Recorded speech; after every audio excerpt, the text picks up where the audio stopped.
let's talk about the fall of Owen Hart. For those of us who don't know, Owen Hart was a world-renowned professional wrestler who worked for the WWE, then called the WWF, throughout the 1990s.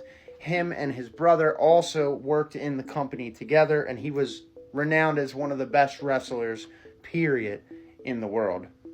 Now, in 1999, Owen Hart was scheduled to be the Blue Blazer, one of his newer characters, and cascade from the top of the stadium all the way down to make his grand entrance to the ring in a match against the Godfather. But it went horribly wrong. Instead of landing safely as was planned, the clip would actually break and he would fall all the way to his untimely demise, right in the center of the ring in front of thousands of people and probably millions on pay-per-view at that time. So what's so suspicious about this, you might ask? First and foremost, in 1997, Owen Hart would put Stone Cold Steve Austin in what many would consider an unsafe pile driver maneuver. Now, at this time, WWE was on the rise, but nonetheless, Stone Cold Steve Austin was at the forefront and representing the company. He was basically their biggest cash cow, or was soon to be. Owen Hart would injure him, severely messing up Stone Cold Steve Austin's neck and spine and putting him out for action for months, and he even doubted if he would ever come back at all. To make things worse, in wrestling, kind of peeking behind the curtain, if you're to injure somebody accidentally, you want to show remorse about that. You want to give them a phone call or two to let them know, hey, I'm thinking about you. I'm so sorry I hurt you. But Owen Hart never once called Stone Cold Steve Austin. And Stone Cold himself is on multiple interviews stating this quite plainly.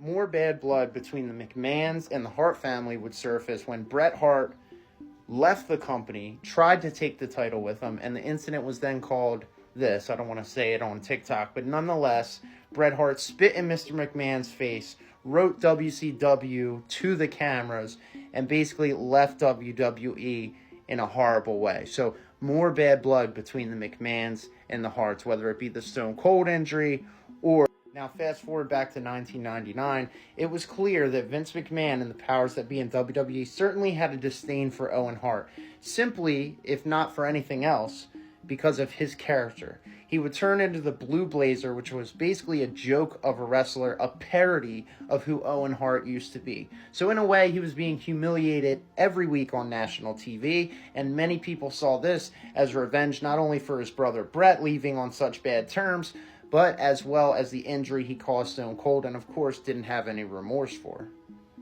Fast forward to the Over the Edge pay-per-view, which of course is super ironic in the worst way possible. Owen Hart is set to descend from this 100-plus foot part of the stadium. I believe it was a catwalk, and unfortunately fell to his untimely demise. But the company that was rigging him was supposed to be the most notable rigging company in all of Hollywood, wrestling, etc. They were supposed to be the safest company ever.